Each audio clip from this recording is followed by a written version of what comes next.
episode 176 of the CRICKETher Weekly. Well done, Sid. I think that should be our new introduction. Anyway, on to the cricket. The 100, it started. There's been rain, unfortunately, affecting initially predominantly the women's competition, although the men's has now been affected. So we're meant to have had 5 games in the women's 100 at the time of recording, but we've actually only had 3 because 2 of them were washed out without a ball bowled, which was a bit of a shame. So we have actually only been to one 100 match live, which was on Friday. It was Southern Brave v Welsh Fire at the Aegeus Bowl, and it had a little bit of a surprise result, which we're going to talk about in a minute. Sid, are you in mourning for your Southern Brave? No, because it was a good game. Okay, fair enough. Anyway, we'll come to that in a minute. But I thought maybe we could start, Sid, by talking a little bit about the coverage of the 100s. We're only a few games in this year, and we have actually talked about kind of coverage of the 100 on the CRICKETher Weekly before. I think even in the first year we were quite critical of it. But it's obviously very much been in the news this week, and that's because of an incident that happened after the opening match, which was the Southern Brave game against the Trent Rockets at Nottingham, which Brave won. And the presenter for the BBC, one of their presenters, Chris Hughes, was interviewing Maitland Brown, and just explaining this just in case anyone's been living under a rock and isn't aware of what's happened. And he was interviewing her, and she was talking about team bonding, and she said, we've all been out to see the new movie Barbie. And he said, oh, you're a little Barbie yourself, aren't you, with your blonde hair and your blue eyes? And then when she sort of giggled and like looked a bit embarrassed, he said, oh, you're blushing now. Anyway, he's been given a telling off by the BBC, but it has been very much in the news this week, Sid. So what do you make of it all? Well, I just think it's sort of partly just symptomatic of the the BBC's really dumbed down coverage. In fact, we weren't watching at the time. We didn't become aware of this until sort of 14 hours later. A friend messaged on Twitter and said, "Had you seen about this?" And then I looked it up because we've been watching Sky's coverage. Because I mean, Sky's coverage in some ways also there's been issues with that, as we'll come to, yeah. But it hasn't been as dumbed down as the BBC's one. But this really did feel like the ultimate dumbing down.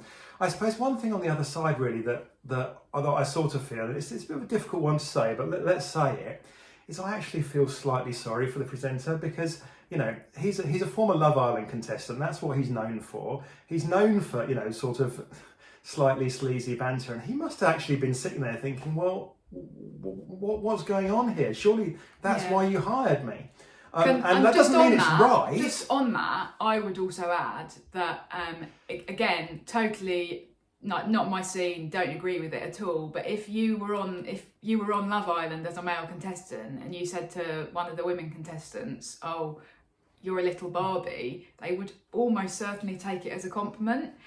So taking someone out of that world, which, as you say, is very much kind of about attractiveness and about your physical appearances, and then launching them into coverage which is meant to be about professional sport, because that's the problem, is focusing on somebody's appearance when you're meant to be talking about professional sport. Then that's the transition that you're trying to force somebody to make. Yeah, and I just think that the producers themselves are actually really the ones that need to take some responsibility for this. And of course they haven't. The producers have just been able to go, oh well, we gave him a jolly good telling off. Yeah. We told him but it's like, well, you hired this guy, and you must that was why you hired him. You hired him because he was a Love Island contestant. You didn't hire him because he's a professional sports journalist or knows very much about cricket. Yeah.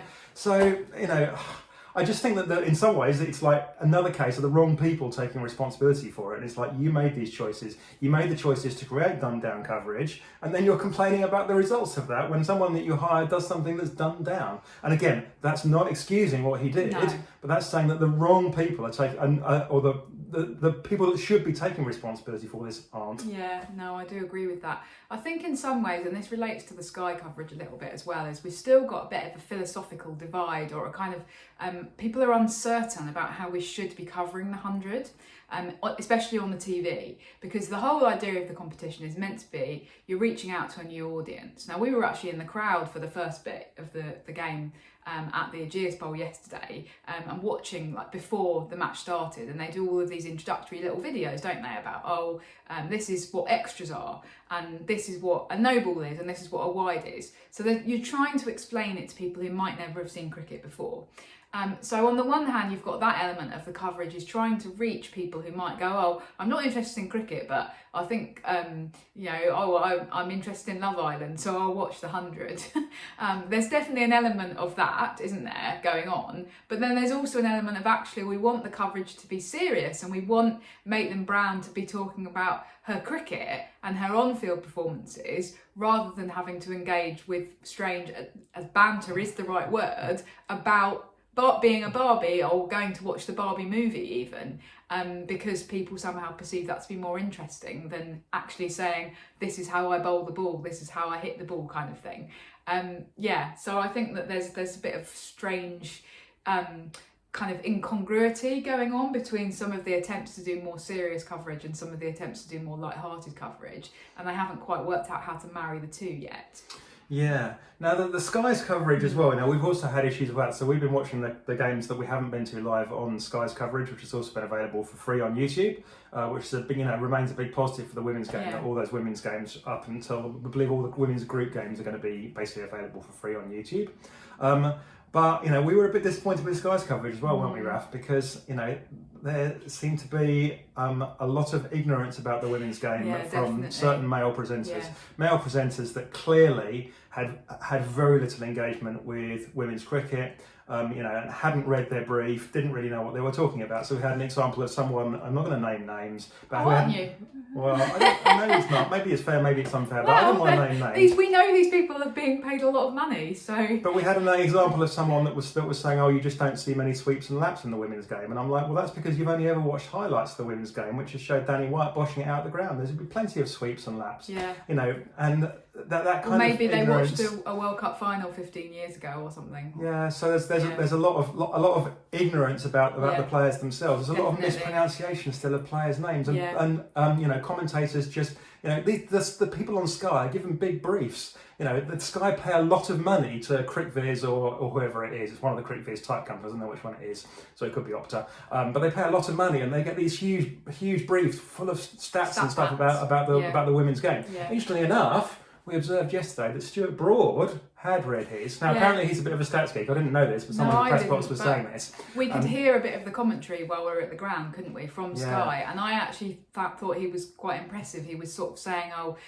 don't bowl there to Hayley Matthews because she's very offside dominant. And I was like, yeah, that's actually right. I was a bit surprised because that did actually to some extent contrast with, I'm afraid, with Stuart Broad's kind of erstwhile bowling partner, Jimmy Anderson on Sky, who's obviously been brought in because he's at the end of it, or coming towards the end of his career and going, oh, shall I do a commentary gig? Oh yeah, sure, why not? Jobs for the boys type thing. And that's the frustrating thing about it, because it's like people are being given gigs on the strength of their kind of having had great careers on the in strength men's of their cricket. Performances in men's cricket. And that's not fair when there's so many people who know so much about the women's side who could be doing such a better job. And I wouldn't have a problem with them going, look, we're going to hire different commentators to talk about the women's side. I think we even said this 2 years ago. Just hire different commentators, get people who know about women's cricket to talk about the women's stuff, and then the men's people who want to be hired and want to talk about it, they can then talk about the men's stuff. Now, what that would mean is that people like Kumar Sangakkara and James Anderson have to take a pay cut because they're doing 50% of the work, and 50% of that money should then be going to the female commentators. I suspect if you pitched it to them like that, they wouldn't be too happy, but on the other hand, maybe actually do a bit of prep. And, one of the other frustrating thing was the thing about, they've only bowled Izzy Wong for one set or something. Oh, that's really strange. It's like, she hasn't bowled for England this season, and she's been coming on a first change for her regional team. So you've clearly not engaged at all. All you've done is read one article last year with her in the Telegraph where she talked about being brilliant. So you haven't been watching the stuff that's literally just happened like a week ago. Yeah, and if Tammy Beaumont went on the commentary for the men's game and showed the ignorance of the men's game that these people showed at the women's game, that would be the last time Tammy Beaumont did this commentary. It's so frustrating, isn't it? It's such a massive double standard. In order to be a female commentator, you have to do 5 times the prep, be 10 times as good. And probably be paid, let's be honest, like a third as much. And it's just not fair. Well, yeah, anyway, very frustrating. And, if anybody is watching this, who is in some kind of a powerful position, then... Raf is available for commentary. No, that's not what I'm saying. There are plenty of really good female commentators out there who aren't me. This is really definitely not about touting for work in the slightest, but it is just about listening and being frustrated that people aren't preparing to do their jobs properly. It's just crap. Anyway, okay, that's the coverage side of things. Did you want to talk about Jared Kimber's video, which kind of sparked off some of this conversation as well, Syd? Because we might put a link to it in the show notes. Not that he needs our publicity, but it's really interesting. One of his YouTube videos that he did this week about how England cricket needs to change, particularly in the wake of the ICEC report. And one of the things he talks about is the media coverage, isn't it? Yeah, and he just talks about the fact that there's basically this sort of closed, cosy relationship between Sky and the ECB, and they never really seriously negotiate their contracts. It always feels like they close the deal really early and have a handshake and then go off and play a round of golf. And at the Aegeus. It's a nice golf course, by the way. Yeah, I'm told it is. I know nothing about golf.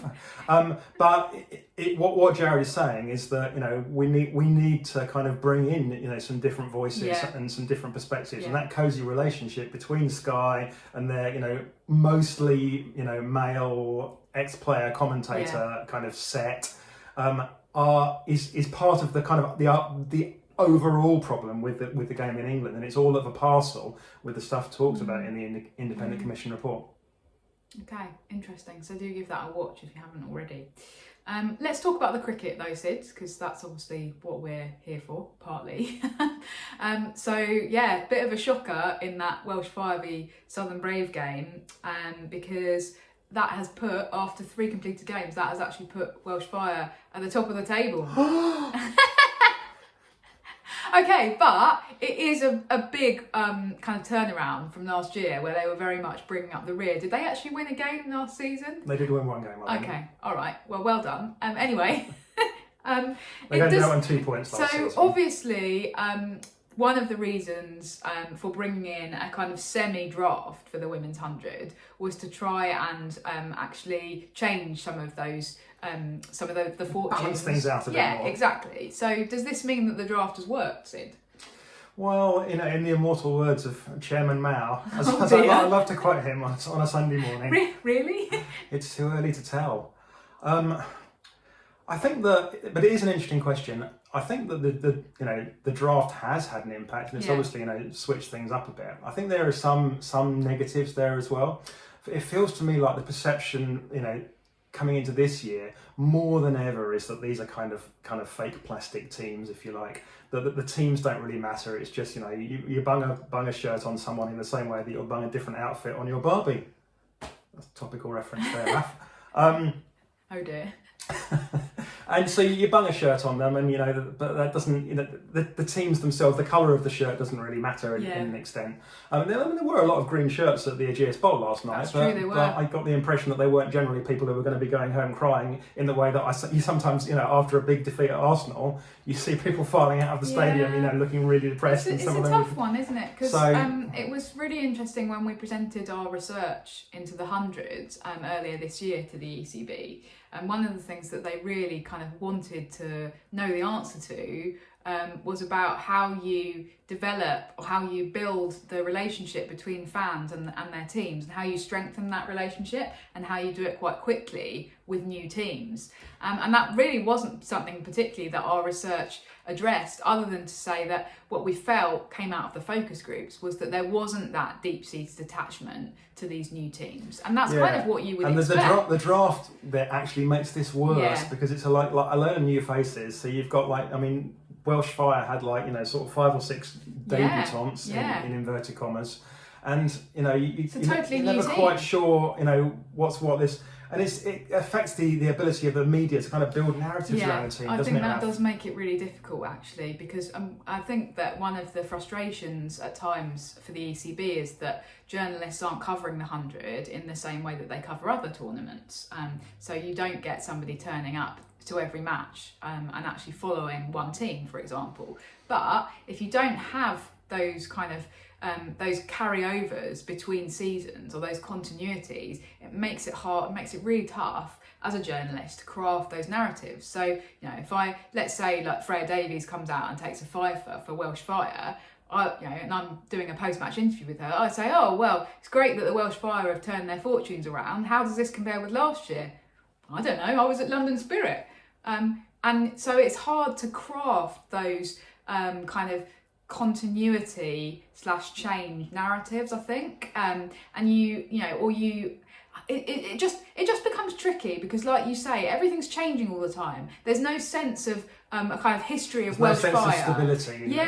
And you need that a bit. So I think what we're saying is that if anyone at the ECB is listening, if you've got thoughts of extending the draft even further next year, which we think they have, and drafting far more players, or redrafting everybody, redrafting everyone that you draft this year, I'm not convinced that that's the right way to go. Because if what you're trying to do is build loyalty towards teams, then that does affect that. But the other side of that coin is, it has, brought different players into Welsh Fire, and they've had a good game, but they have had a good game, and everything clicked for them, right? And it was all about that second phase, really, where between balls 25 and 50, where they just accelerated massively. They were going at a strike rate of nearly 250. Laura Harris came in and hit 20 runs off 10 balls. But the other things around that were that Hayley Matthews clicked, and she got 60 odd, at a decent strike rate. Tammy Beaumont clicked at the top of the order. But it was interesting that once those 3 were gone, then things dropped off. You can see it in the charts. They're up here and then they're dropping right down. Georgia Ellis did come back at the end, and she hit a few runs in the final set, and got them just those few more runs that actually it turned out they really needed. But it was really all about that second phase, and you still have that concern that Fire's batting, once you get down to 4, it's a bit unfair. It will be unfair to say that you're into the tail at 4, but you're at the point where you've got Georgia Elwes, for instance, and Emily Windsor both batting higher in the order at Welsh Fire than they do for the Vipers. And that suggests that they're solid players, but they're solid runner ball players. They're not players that are going to ever strike at 200. I think you're just trying to detract attention from the poor performance of the Southern Brave. Maybe. Moving swiftly on. So anyway, okay.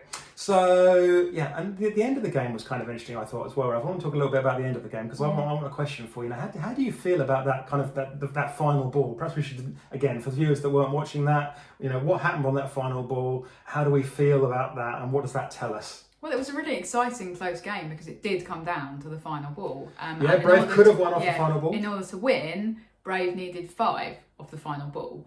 So actually they needed, Smriti was on strike, they needed her to hit a 6, essentially. So what happened is Hayley Matthews is bowling the ball, and Smriti tries to make contact. She does make a bit of contact, but it's going along the ground. It's not going to go for 6. Straight to a fielder in the ring. Yeah. And so, I think, was it in the ring, or did it get past the ring? Anyway, there was a single there. So Freya Kemp comes out of her ground to run the single, and Smriti just turns around and walks off. It was really, really strange, and I don't think I've seen anything like that before. For all the years I've been watching women's cricket, even at kind of amateur county days, I don't think I've seen anything quite like that, where a player, before the umpires call the game, has just decided it's over and walked off. And I was really uncomfortable with it because it just felt very kind of like really poor level of professionalism. You never know what's going to happen. You've got to wait until the umpires call the game. Example, last year in that Sunrisers game, I can't even remember who they were playing, but Maddie Villiers picks up the ball to throw it in and they get 4 overthrows. And the opposition win. So who knows whether that could have happened yesterday? We don't know. So you've got to run, and then effectively what happens is that Freya Kemp is then run out because she's trying to keep her eye on the game and go, oh, we've got to at least do a run and at least kind of, conform to the kind of the way in which you play cricket. Just in case something happens. Or what if it had been ruled a no ball, that last ball? So it was a bit odd, it was a bit off, and it felt a little bit like, I don't know whether we should say this, we're probably going to get some comeback from some Indian viewers, but there's been this kind of almost this sense recently in the India v Bangladesh series that there was some quite poor modelled behaviour by Captain Harmanpreet Kaur about the levels of professionalism that you would expect to see. And let's hope that isn't rubbing off, because Smriti Mandhana is somebody who is usually very calm, composed and very professional at all in terms times. of that Indian leadership team, she's the ice and Harmanpreet's the fire. Well, but ice in a calm way rather than in a sort of nasty way, I think. But very calm, cool and collected. So it was a bit out of character. I do think that she very much blamed herself for the defeat. And of course there's an argument that if she'd batted at a bit of a higher strike rate a bit earlier on, then Southern Brave should have won. And it did look for a long time when she and Wyatt were batting together like Brave were going to get over the line quite easily, I thought.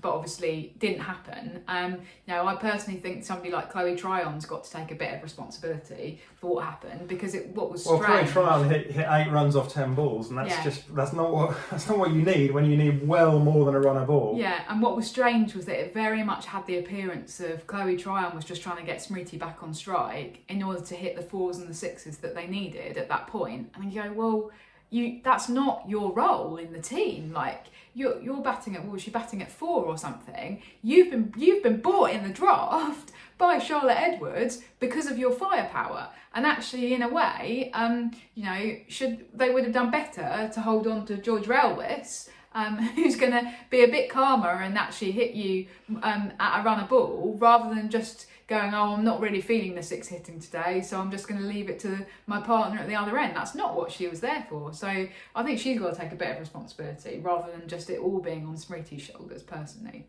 Yeah, I mean, it's a team game. Mm. Thanks for that, Sid. That's a very profound note to end on. That's the kind of insight that... Anyway, we're about to go and watch the next match in the 100, and we're recording this a day earlier than usual because we're off on holiday for a few days. Don't worry, we'll be keeping an eye on things, and probably we'll be watching you all.